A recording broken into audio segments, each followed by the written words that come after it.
Colors as textures. If you created illustrations and drawing pieces in a third-party software such as Adobe Photoshop, you have two options available when you import these images in Animate Pro.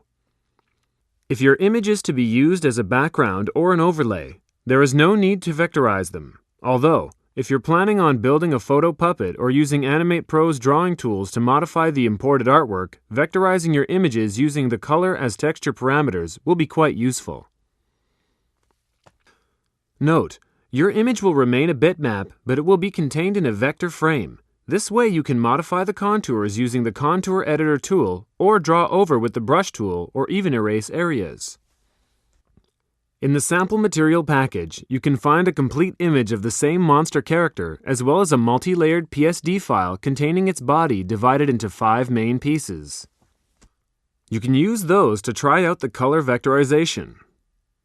Once the pieces are imported, you can move on to the next lesson to learn how you can connect them. When creating bitmap pieces for a puppet in a third-party software, it's a good idea to create a feathered edge on the articulations. This way, when you animate the puppet, the joints look much neater. To vectorize color bitmap images, in the top menu select File, Import, Images.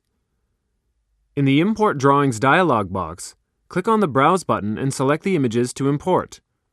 Enable the Create Layers and the Create Layers based on file name options to make a new layer with the same name as your file. Make sure the Vectorize Imported Items and the Create symbol for the Imported Items options are enabled. In the Vectorization area, select the Color option. Click on the OK button.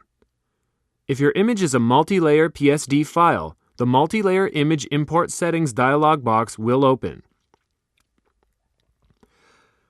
Select the All Layer Images option and set the transparency type to match the source file. Click on the OK button and let the system import and vectorize your images.